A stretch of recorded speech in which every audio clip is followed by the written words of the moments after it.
So excited to have you all joining us. I'm just going to let everyone have a couple more minutes to file on in.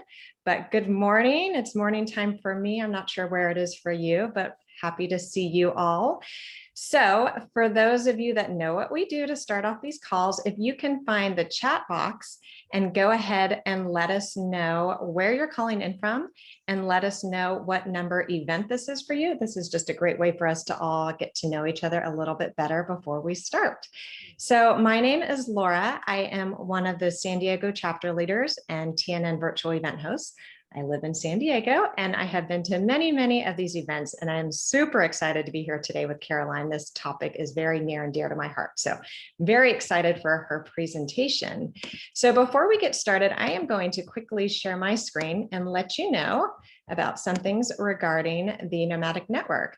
So for those of you that are new, the Nomadic Network is a global community of like-minded travel enthusiasts who have come together to learn and inspire each other to travel better, cheaper, and longer. So we launched at the end of 2019 with the hopes of having in-person meetups in 22 different cities worldwide. And while we did have some of those, as you can see in the pictures there, the pandemic hit, and that caused us to pivot into these virtual events, which has actually been wonderful because now we can offer 3 different types. So the first one we have are these travel presentation style events, such as the one we're having today. Then we have regional happy hours, which happen all over the world on a monthly basis. And this is just a great way for you to connect with those in your own communities. And then every month we have a book club where we invite an author to come to speak to us about his or her book. So just a great way to get your questions answered directly with the author. And I'll be sharing a little bit more about all the events we have coming up at the end of the call. And then just a couple things to keep in mind today. I see some of you with your cameras on. That's lovely. Thank you. We love to see your smiling faces. I will keep everyone muted though for the duration of the call, just so we can hear our presenter, but definitely use that chat box. This is a great place where you can connect with each other, share any tips or experiences you have. And then this is where you'll ask your question. So as soon as you think of your question, you can just jot it down, just write the word question first. That way I can keep track and make sure we get it answered for you at the end of the call. We are here to learn, satiate your wanderlust, and have fun.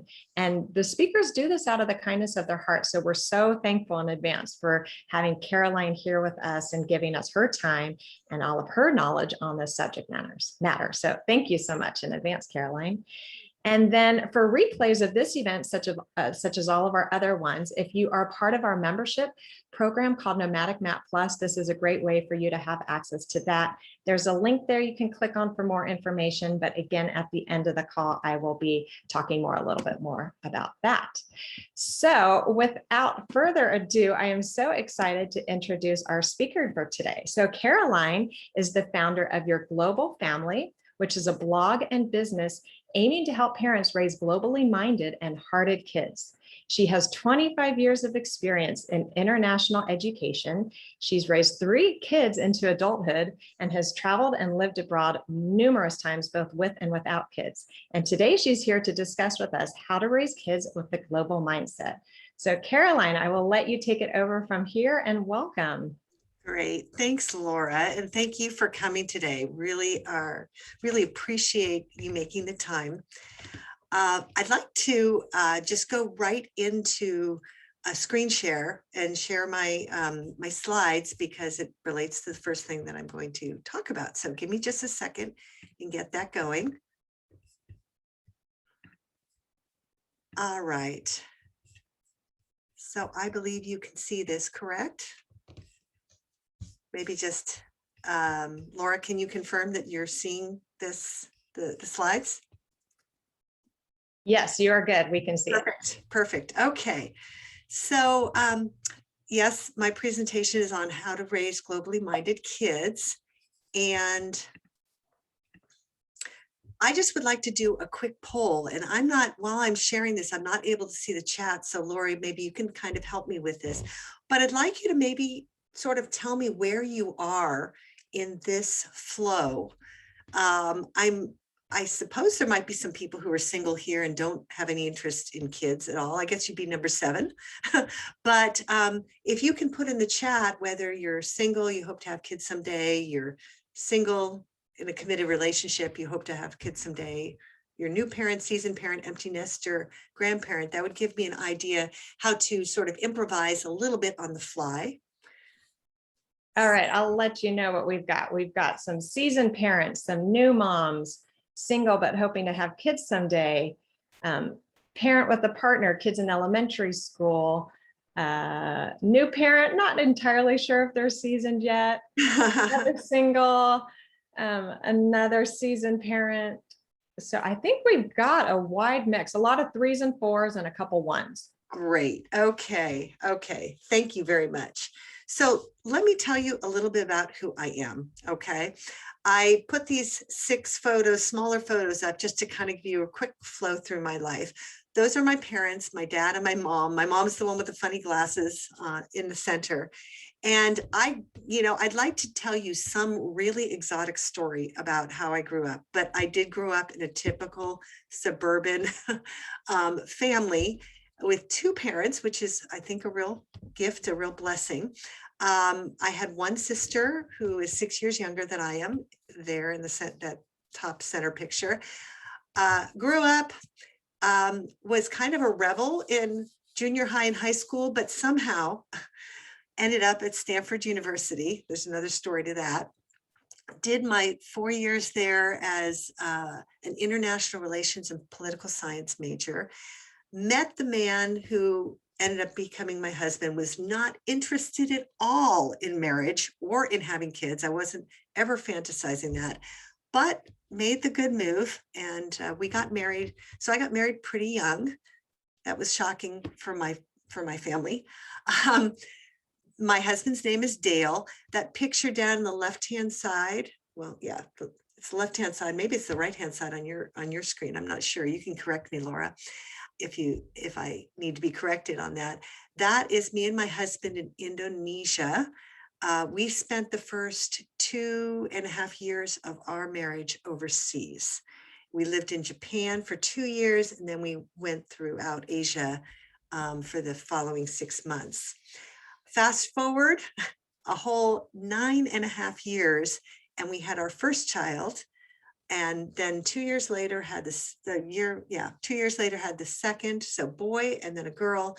And then 3.5 years later had our youngest, a son. And then that last picture on the bottom right, the square one, it just shows some of the activities I've been involved in. This is a group of women from countries all over the world. So 3, now these are those 3 little ones that you saw, Justin, Erica, and Luke. And Justin, top right-hand side, Justin has been married for 3 years to Jacqueline, who is American. She has both Japanese and Irish ethnicity. She looks more Asian, I think, than Irish, but anyway, they live in Ireland right now. And they finished master's degrees, and he's working, and she is starting a PhD this fall. Below that is Erica. She is about to marry Robert, who's a Kenyan international student. She's going to be going into education, and his focus is on documentary film. And Luke, our youngest and tallest, is entering his senior year studying film and screenwriting in LA. He's been at our home, of course, this last year because of the pandemic. In addition to these 5, we have 4 other kind of adopted kids we care for a great deal, and we pray for them daily, and we interface with them on a regular basis. One is African-American, my son's best friend since childhood. One is American-born Chinese. We've pretty much been along with his family ever since he was born here in the States. Another is an American of Japanese and Puerto Rican descent on the right. That's my daughter's closest friend and roommate. And the last one is, well, she's white European descent. She is my youngest son's girlfriend at UCLA in the band there. So recently on a Zoom call, as part of an icebreaker activity, this wasn't with my family, someone threw out the question at all attendees: what is one thing that turned out differently than you thought it would? Well, of course, I can think of many, but one of my answers was my kids. They are all remarkable people. Because of some dysfunctionalities in my own upbringing, which don't seem apparent, but were definitely there, I thought for sure I would mess my kids up. At least one of them, maybe all of them. I wonder if any of you can relate to that fear. Feel free to put that in the chat. It's real. But today I want to tell you a little bit about how that didn't happen. Some things that I and we learned along the way and how that could be true for you as well. This isn't a webinar specifically about child rearing, but it's it's about raising kids with a global mindset and perspective. But I think I need to take a little detour into parenting, because I want you to know that it won't be of value at all if you raise your kids to have a global mindset and you screw up at the job of parenting, or something really gets off the tracks. So when my oldest son was just 5 months along, we attended a presentation about parenting. It's so long ago, I don't really remember the specifics, but I do remember this vital point that I'm sharing with you in this slide. The sociologists and psychologists, human biologists, and educators had conducted this huge study over 25 years on families in the US. And I know this needs to be tweaked culturally, of course.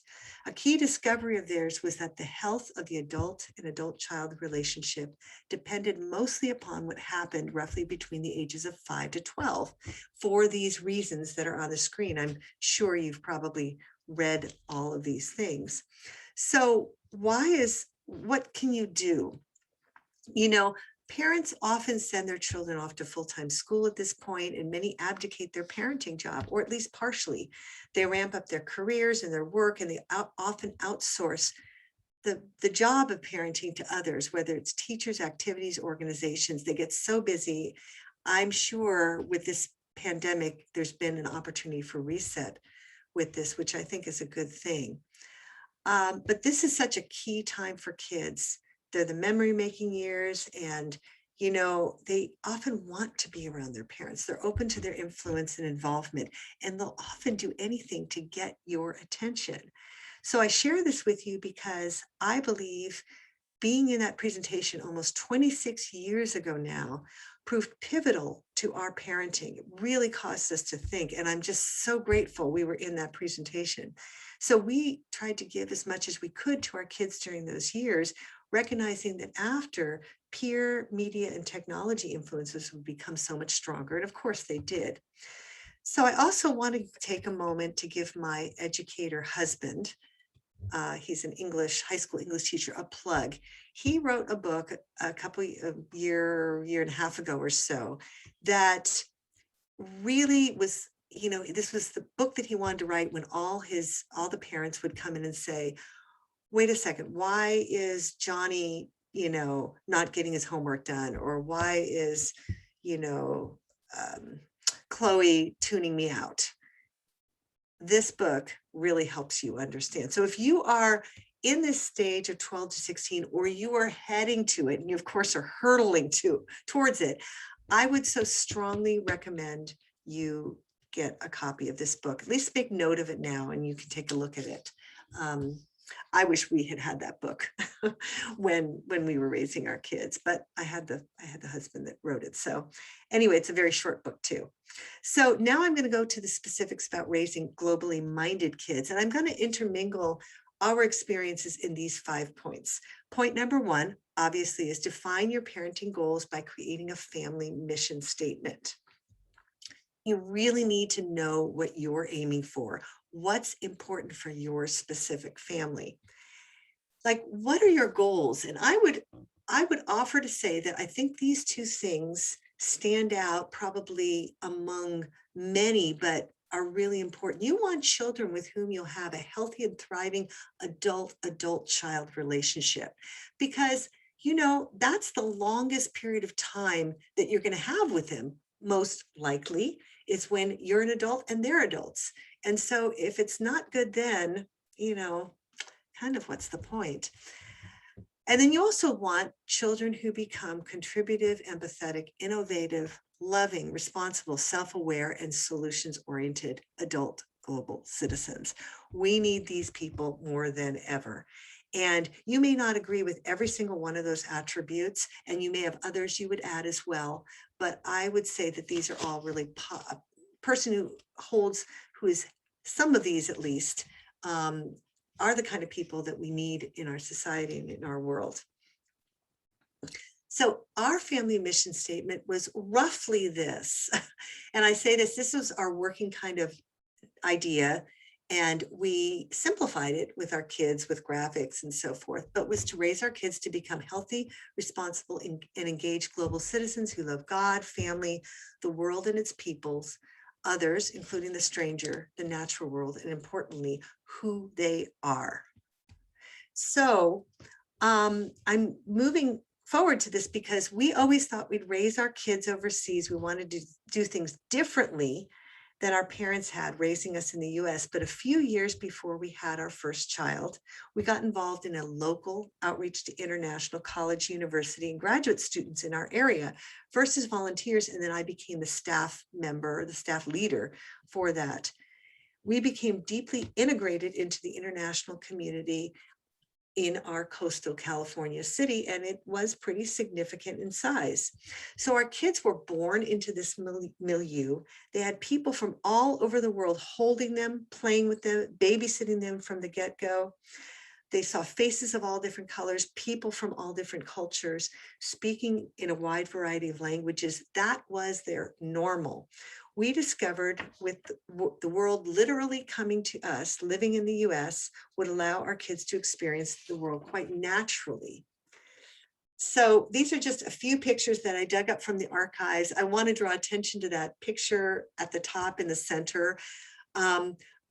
Something I haven't shared to this point is that I'm a speaker and reader and writer of Japanese. I was trained as a translator and interpreter. So raising kids with at least a passing knowledge of some aspects of Japanese were important to me. My husband speaks some as well, but between the two of us, we have about 5 languages that we speak in addition to English. So, or are conversant in. So anyway, playing with Play-Doh, those are different, characters and everything.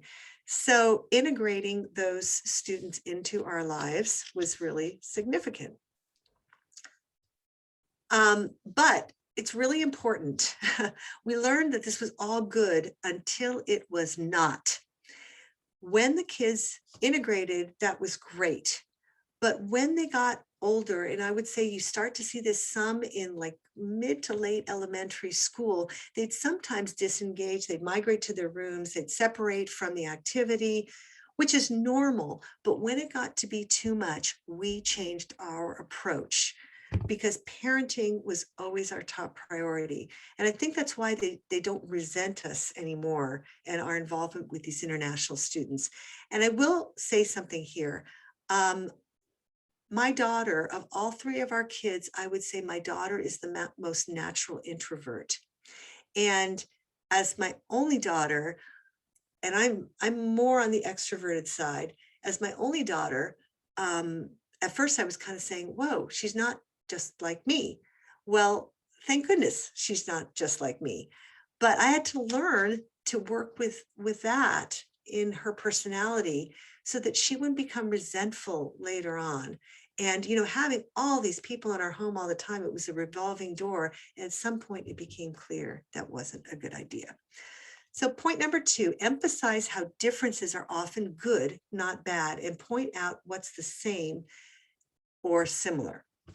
This is really important in our world today, and it's key to helping young people develop open-mindedness.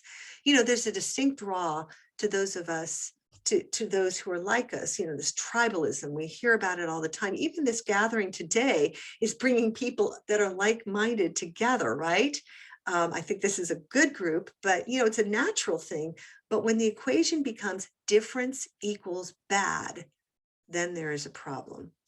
So one of the children's books that had a big impact on my kids is this Sesame Street book, We're Different, We're the Same. And I know this dates me terribly, but This book is still available on Amazon. And in fact, I was in Marshall's the other day. I have an Ethiopian friend whose daughter just turned 3. And I saw it and I thought, I'm getting them this book. So I loved this book. We have to model it by basically showing that different is just different from you and me. It doesn't mean better or worse. Our world is better when we have many different people and ideas and foods, because then we can see the amazing variety. What an adventure. And if you instill that thinking in your kids from an early age, they really become people that love, love, things different from themselves. They branch out in their eating and all sorts of things. So I was going to go into a brief discussion, but I think I'm going to wait until later to the Q&A. So let's skip over this slide. Number 3, expose your kids to the larger world, even from the very beginning. So you can present global views in many meaningful ways. And this slide deck is going to be available to you afterwards. So you don't need to scribble things down or anything like this. But this is just the tip of the iceberg of things you can do even now at home with, understanding some of the constraints of the pandemic. You can do with your kids to kind of create that kind of open-mindedness. And, you don't need to do them all, and you can do them in bits and pieces. You can decide how to go about it. But, just leaning in that direction really helps. And especially if you have some inclinations in one or more of these ways. Okay, so the reason why I made this slide is I wanted to emphasize both music and reading, because honestly, music gets under our skin. It gets into us. And if we're raised in an environment with music from all over the world, we remember those songs.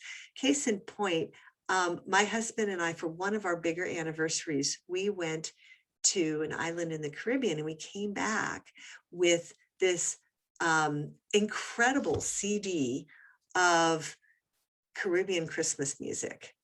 And I don't think you can, it's not on Spotify. I don't think it's not on Pandora. You can't get it anywhere. But my kids always want to hear that CD every Christmas when we're getting together and we're putting up the lights on the tree and all that stuff, because they associate it with that memory, even though they weren't on the trip. It was just me and my husband. And so these kind of things I think are really valuable. Books as well. Picture books when kids are little, obviously, changing as they get older, but they stick with kids, and you can choose books. There's such a variety out there now, and it wasn't that great 20, 30, even 30, 40 years ago. But now there's so much to choose from. Learning other languages with your kids. I'm sure some of you in this group have done that. You might speak multiple languages in your home and everything, but there are so many reasons. Like when I put under why here, oh my gosh, I could have listed double or triple that list. I, was constrained by the space, but, there's absolutely no reason why you can't just even start to, identify things in Spanish around your home, or, whatever language might seem the right one for your family. There's so many ways. I think our biggest challenge now is, constraining and, zoning in on one particular method or a handful of methods rather than getting overwhelmed by it. But there's so many rewards too. Okay, so of course, these beliefs, values, and mindsets are often caught and they're not taught, especially from parents. So you've got to model it. And I'm presuming that everybody here today is either modeling it or aspiring to modeling it, otherwise you wouldn't be here. So number 4 is take a trip abroad or choose to live abroad for a stretch. This is easier for some than others. And again, I have this list that you can just scan as we're talking. But the reasons for taking a trip abroad, when we are more able to do that, of course, even now you can go, but obviously we've got to be a little bit careful with the virus and everything. There's so many.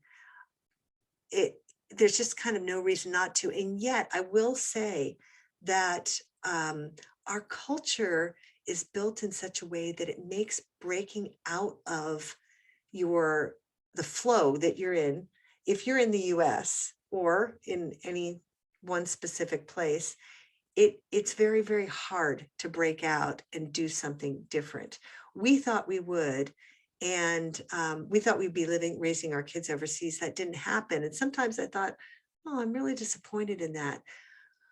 But somewhere around when my oldest, Justin, the one with the funny, odd face, the red shirt, when he was in 6th grade, there was an opportunity for me to take him to the Philippines. And so I did.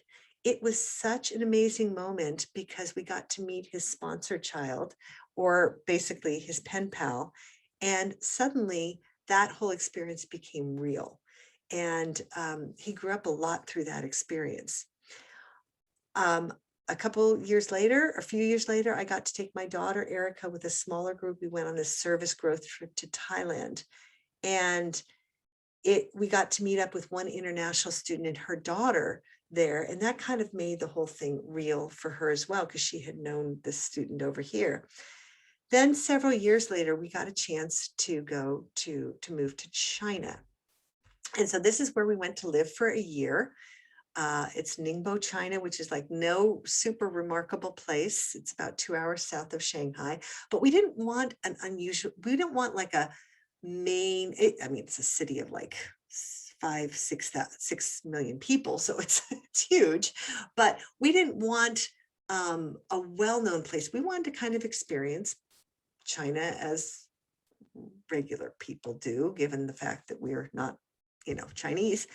So, we taught there, and my husband and I and the kids, we homeschooled the kids, and they also went to Chinese schools, mainly for language purposes. And I don't have more slides of this, kind of on purpose, because I end up, went forward too quickly. I ended up writing a book on that, which I'll show you in a moment. But it was a super hard year. It was a really good year, but I think it was really valuable. Also, during that time, we did go to Taiwan and the Philippines and Japan. And I'm going to show you some pictures from the Philippines, because we had opportunity to serve while we were there and do a lot of stuff with kids in this incredible home that I actually kind of feel is the happiest place on earth. It's a home for like 150 children. And we also got to visit, like I said, on the left there is my son, Justin, with his sponsored kid, whom he had met years earlier. And we are in touch with this family now, mainly through social media and through like WhatsApp and so forth. It was a very unique circumstance when we visited them, because the father had just passed away. So we actually entered into the midst of their grief, and yet it was a really bonding experience.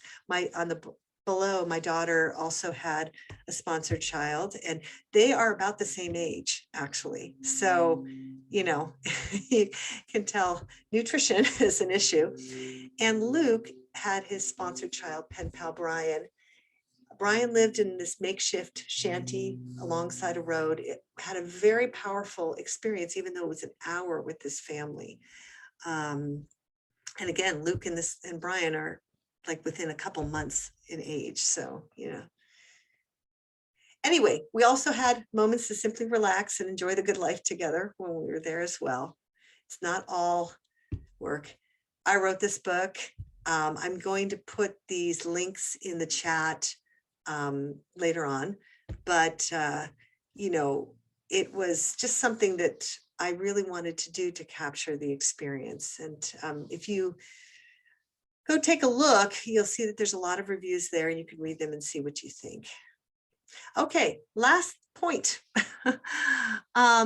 is remember your kids are not you. This is so important. And actually, I have like one or maybe two slides on this. I'm going to keep this up for just a moment so you can scan this and read this. It is so important for you to recognize that even if you just had this incredible passion and interest in travel in the world, and you discover your kid is a homebody and doesn't really want to go anywhere, you still just love your kid, because chances are he or she will be super passionate and excited about something else that is a world itself. And you don't want to squash that. Again, if you raise globally minded, if your aim is to raise globally minded kids, your first aim should be to raise healthy. I'm not talking about just physically, I'm talking about healthy minded kids, open minded kids, who may express that differently than you. So anyway, as someone who is perched in my 50s now, I can say without doubt that parenting is the hardest job ever, and it can be the most satisfying, but it's not guaranteed that your kids will turn out great. It's not guaranteed that your kids will turn out loving you, or wanting to be around you. But I'm just giving you some ideas of what you might want to do or how you might want to lean. Just do your best and remain humble and ask for help and listen and love well and trust. So this is my website, Your Global Family, and some of the social media. Again, you'll get this slide deck. So you can, look at this again and get this information if you're interested. And I just want to say thank you. You might want to just jot down this URL, because I prepared a special place where several of these things, including the slide deck and a number, I've got a list of all the blog posts on my site and the direct links that are relevant to our conversation today. So I'm going to stop the share. Oh, wait, I guess I do want to say that there are several things that are available at this link. And there's also the possibility of signing up for Your Global Family for the mailing list. But these items that I'm promising today, you can just download directly. So yeah, that's it. So I'm stopping my share, or I'm trying to. Yep, you did it. Amazing, Caroline. Oh my goodness, you are so inspiring, so honest and authentic. And I know for me with two kids, this was just a very wonderful topic. And mine are a little bit older now, they're 13 and 15, but I know I can still apply a lot of the things you said. So some of them really hit home for me. So I really appreciate you coming. I'm sure everyone else feels the same way as well. So we do have a few questions, so I'm going to just start asking you them. But before I do, I know you had one slide where you mentioned you kind of wanted to brainstorm on something. If there was something you wanted to ask, we can do that and then just have people answer in the chat box. It was regarding the differences, I think. Yeah.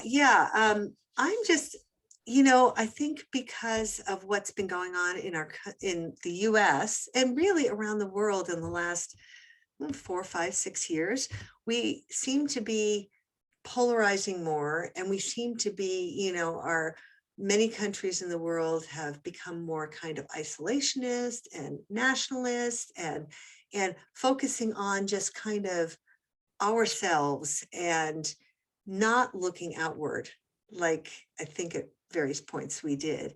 And so I'm just interested in thoughts others may have about valuing the differences, because the fact is that everybody is different from each of us. None of us are the same, but it's really easy to kind of clan together, that's a natural human tendency. So I'm curious about your thoughts, anybody's thoughts on that. So if they want to add something,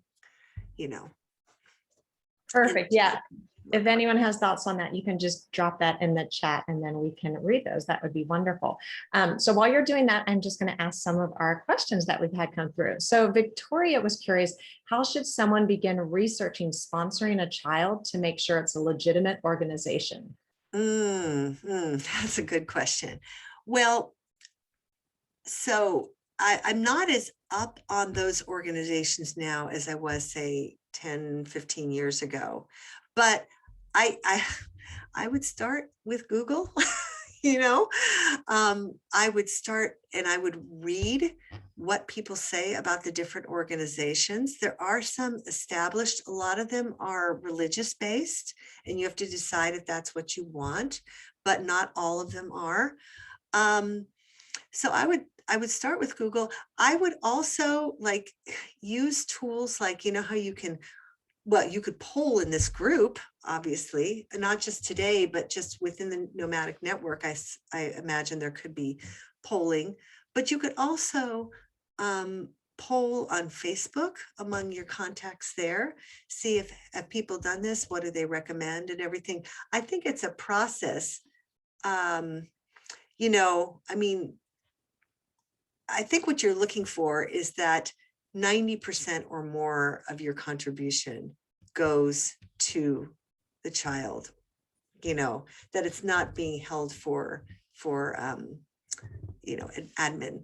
So, we used an organization called Partners International, and we got to meet the leader of Partners in the Philippines, and they actually put about 5% of what was given to the admin costs, which I thought was very reasonable. So yeah. So just do your research like you would for anything. And yeah, I think that's perfect. And we do have on the Nomadic Network a forum area where you can ask your question, and that's open to so many people. So definitely you could use that. And then you mentioned Facebook. I know a lot of people will sometimes just type in, maybe how to sponsor a child, and there might be a specific group around that in regards to the country. So I think those were great ideas. Yeah, do your research. And then Deb brought in a mention of a charity navigator, which could be a good tool to evaluate nonprofits too. So thank you, Deb, for that recommendation. All right, so we've got a question from Kane. Curious about your stay in China. So did you happen to have a work visa when you were there, or how did you go about organizing all of that? Yeah, well, it's kind of interesting. I cut this out of my presentation, but we did not know we were going to China till about 4 months before it happened. We knew we wanted to take a year out. My husband got a sabbatical. I actually kind of reshifted some things with my job, got the permissions to do that. But he had applied for a Fulbright and he'd gotten accepted into the program, and we were headed to Turkey. And then last minute, it was an exchange program with teachers. Last minute, they couldn't find a teacher to fill his role. And so they canceled it. I mean, we literally were expecting that to happen. So we were really bummed, and we were thinking about what, and then a friend of ours, we expressed this to a few people, and this friend of ours who had extensive contacts in China said, oh my gosh, you should go to China. And we were actually very open to going anywhere. We were just kind of seeing, where do we end up? And so he put us in contact with several universities, which courted us. And we ended up at this one in Ningbo. They did the best job. And yes, they gave us work visas, and we taught at the university. My husband's, a trained English teacher. So he taught kind of some higher level classes. I wouldn't say I taught lower level classes, but, I did more of the conversation stuff. I've taught English before that experience, but had a lot of really interesting classes, like we would analyze movies and things like that. So we did the teaching thing. We had full schedules teaching, and that's what got us there. And then how old were your kids again when you were in China? Our kids were, when we went, they were 8, 12, and 14. And I will tell you, don't mind saying this, the 14-year-old was the hardest part of the entire year. And of course, his 8-year-old brother tried to imitate him in many ways too. So it's very weird when you hear an 8 or 9-year-old go, I'm so depressed, and he doesn't even kind of know what that means really. But to tell you the truth, this was really good for our oldest son. It really grew him up. He, at one point early on, maybe 3 months in, we were really concerned for him. And we were at that place where we just felt, um, you know, are we going to make it here? Maybe we need to just pick up and go back for his sake, because we were seeing some tendencies, some things that we were really concerned about. And then he was like this backlash. No way, we're not going back. We're staying here. We're staying here. So we worked through things, but I do want to tell you about one experience related to this that was just really profound to me. And that is that, and I wrote about this in my book, he was so depressed. He would sit in this room with the, blinds or the curtains closed and just kind of groveling a lot. And my husband, I did this once and I found I didn't really have the patience for it, but my husband would go in there and would just sit with him and wouldn't say anything.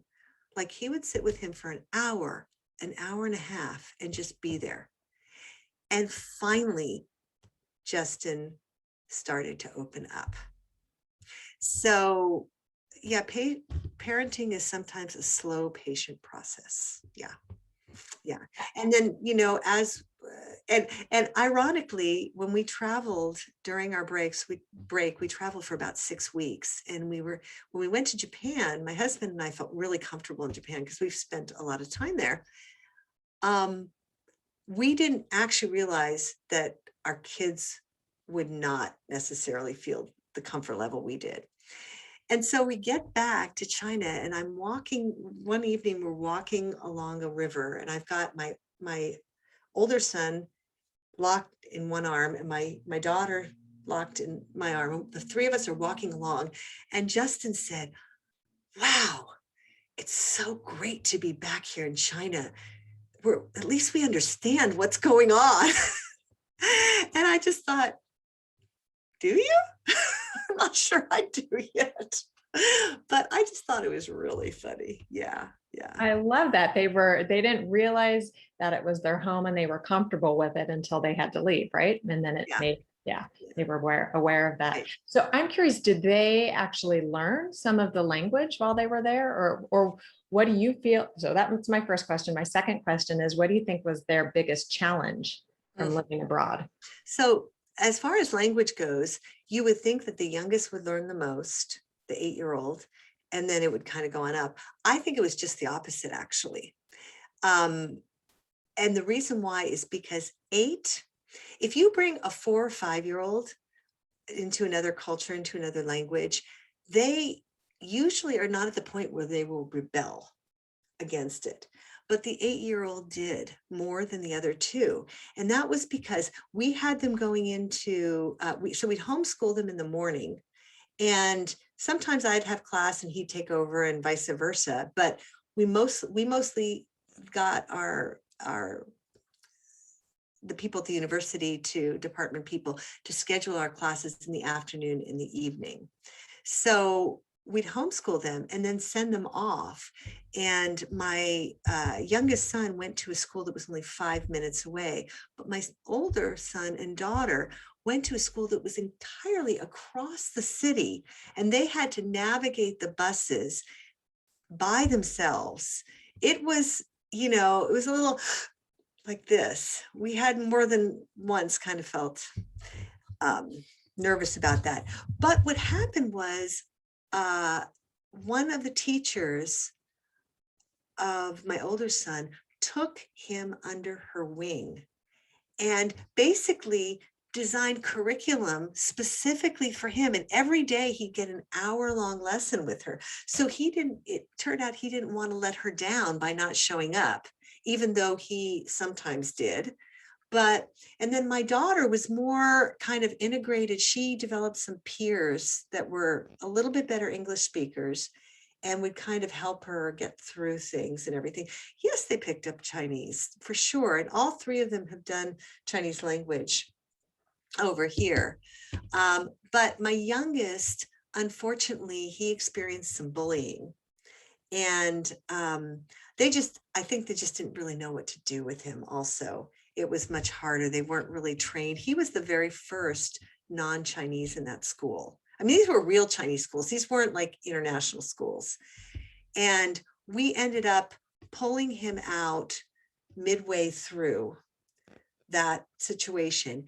And instead, about 20 of our students rose up, and we developed a plan for them in groups of 2, 3, or 4 to hang out with Luke in the afternoons throughout the week. And so he got to know some of our students quite well, and they were just amazing. And we did a really neat baseball party at the end, baseball, because that was new to them, and made them gifts and had a big picnic together to sort of celebrate these students, because they helped us out a ton. Yeah. I love it. Oh, go ahead. What was the second part of your question? I can't remember. Well, you kind of answered it. What was the hardest challenge of raising kids there? So I think with some of those experiences, I was going to say 2 things. I love that you mentioned about the transportation, because I feel like you hear that so often in other countries that that's just what the kids do. Whereas here in the US, not so much. And I think it gives them independence, especially at that age. So true.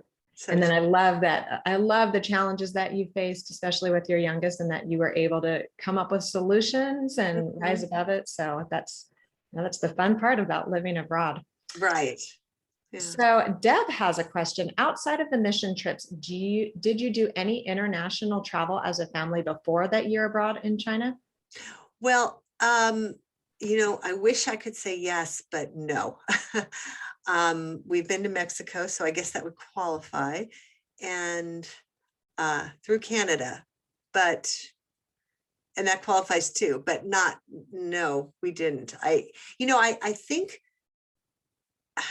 we were so integrated in the stuff that was going on in our community that somehow when my oldest son, reached 5th or 6th grade, I just got this feeling like, oh my gosh, we didn't do what we thought we were going to do, which is kind of a startling thing, but I think some of you can imagine what that feels like. And so we started to question that. And when he was in 7th grade, late 7th grade, we thought, wow, if we're going to do this, we got to hit it before he gets too far into high school, or this isn't going to be possible. So no, I wish we had done more, but the cool thing is that, my kids are very comfortable as adults navigating their own travels. And I don't know as much with my younger one. He's still in college and everything. But the other 2 have been abroad multiple times on their own, or, one's married now, so with his wife. So yeah. Mm-hmm. Oh, I'm sure they're going to be so comfortable. I mean, you gave them that foundation, and I love that you just went ahead. You hadn't traveled so much internationally before, but you just did that year abroad. That's one thing for us, kind of like you, I had always wanted to. Yeah. I did. Now the kids are, in high school, and it's harder. So I think just take that opportunity if you get it when you can. Like I said, I'd taken the older 2 individually with small groups, first to the Philippines and then to Thailand, but not as much as we would have liked to. I mean, we would have liked to I wish the idea of digital nomading had been around then, but it's something that I think, kind of has grown as we turned into the 20th century and the internet, 21st century, and the internet started becoming a thing, right? So. Definitely. And I think we'll see even more of that now, since a lot of people during the pandemic, obviously with their kids, have had to be home and they've been able to make it work. So it'll be interesting to see how it goes moving forward. So Deb actually had a second part of her question. Would you recommend, before a big trip, such as the one to China, doing some domestic travel ahead of time with your kids to kind of get them used to it? Or would you just go full force and do it? I think it would be ideal to do some domestic travel, but I would suggest, Deb, that you try to go to some places that are maybe a little bit different and difficult if you do some of that domestic travel. I mean, it really depends on what you're looking at. If you're going to Switzerland, for example, maybe you don't have to do that. But if you're taking your kids to, maybe an African nation or somewhere in Southeast Asia or South Asia or whatever, or Latin America, you might want to find some experiences here in the US that would certainly put them in touch with people from that area of the world, or in, even just walking around a neighborhood that's, let's say you're going to Ethiopia, that's heavily Ethiopian in the US or something, and making a point to kind of align those things if you can, at least part of your trip. You can put Disneyland in there too and stuff, of course, but yeah, I think so. Oh, that's so cool, Kane. I can see, yeah, that is, I can see the chat now, and that's really cool that you're doing that. Actually, there's a family locally that we inspired that is getting ready to do this too. And, there's different ways about doing it. We have some friends who ended up doing the around the world thing. And they had experience over the course of a year. They were in 14 different locations, and they did some service projects in some of those, and they really went around the world. I would have loved that. My husband, not so much. He prefers getting into a place and kind of getting into the relationships there and so on. And you know that a year really is not enough. But we financially were not in a place where we could do that. I will just, bear the finances here, saying that we needed to work while we were overseas, but we came back and we were just, when we did our budgeting before and after, we only lost $800 in the entire year.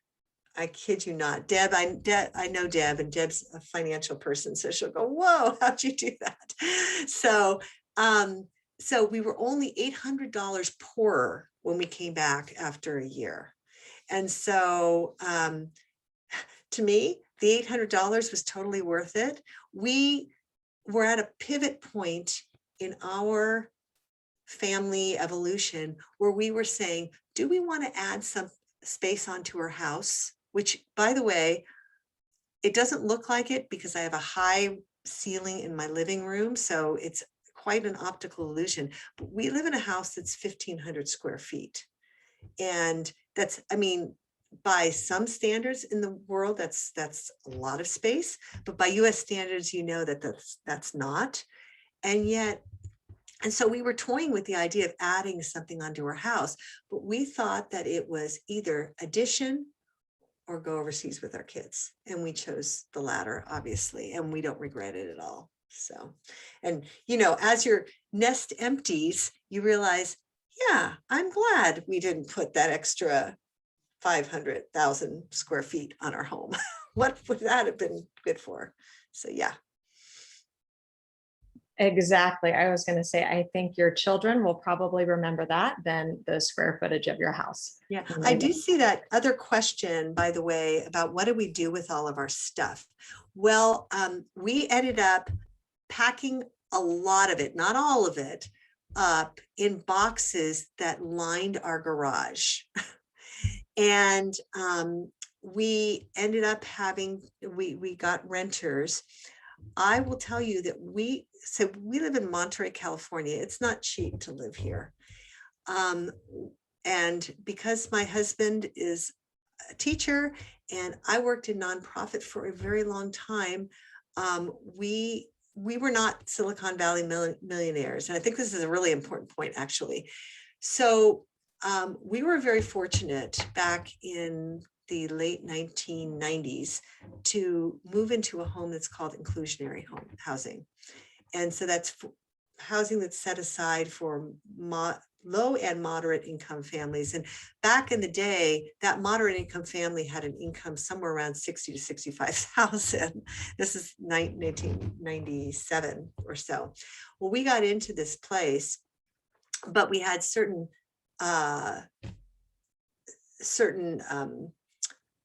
constraints. And one of them is that we had to find somebody to rent our place who would also qualify. And fortunately, we were able to. It was actually a Chinese man married to a Canadian woman, who we got to. That's a whole amazing story. I think I did mention that, write about that in my book as well.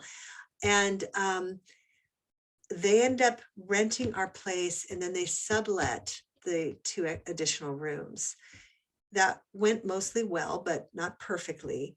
But it turned out that in February, so we went in August, in February, we were in a little inn in Taiwan, and we check our email and we get this very difficult email from the housing supervisor person in Monterey County telling us that they're not qualified.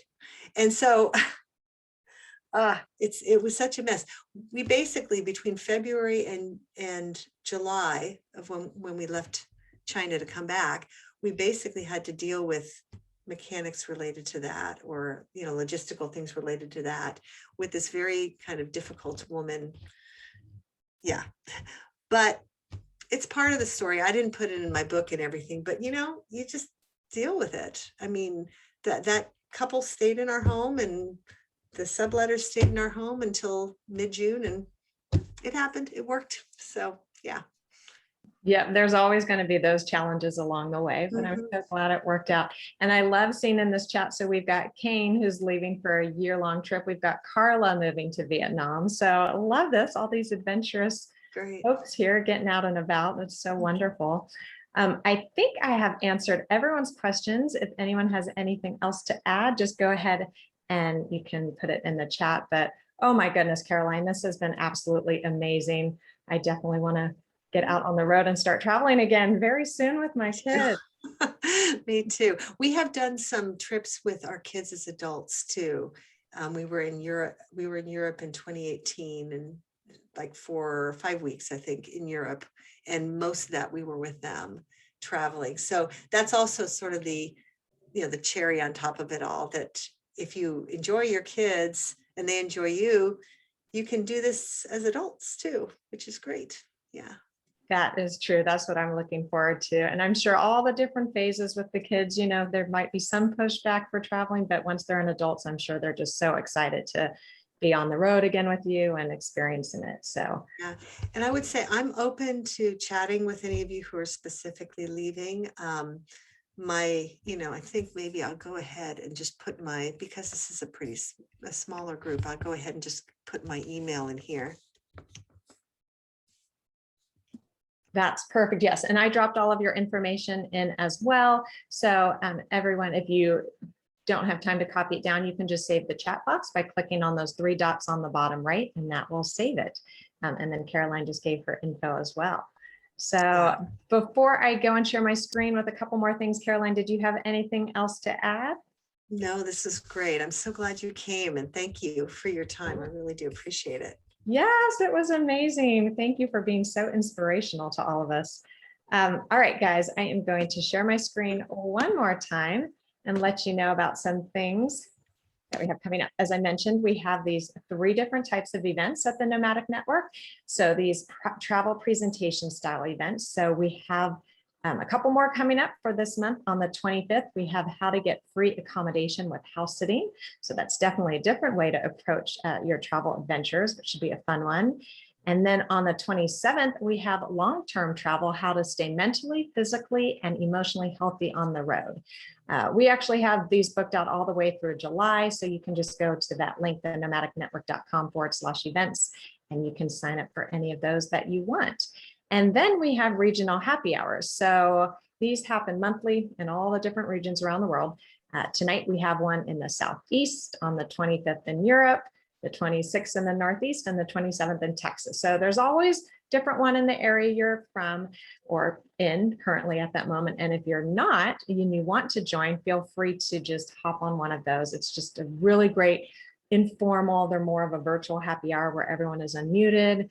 We're kind of just getting to know each other, sometimes playing games. So they're really fun. So hopefully you can check those out.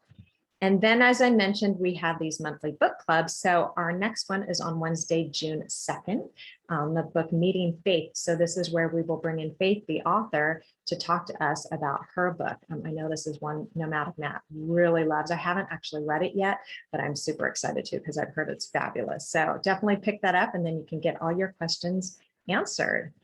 And then, as I mentioned, we have our Nomadic Nat Plus group. So this is a membership-based program.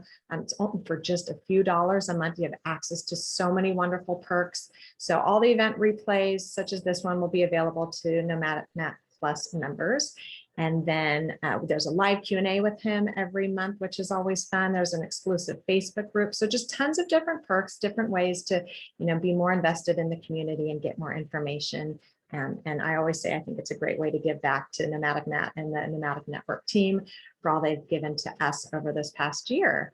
So you can check out that link there for more information.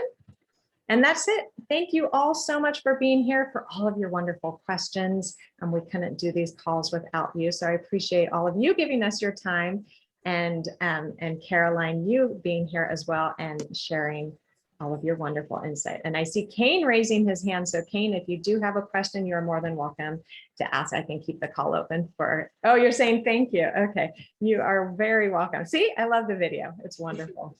So hopefully we will see you all again at another event soon. And thank you all for being here today. Thank you so much, Caroline. Bye-bye. Bye.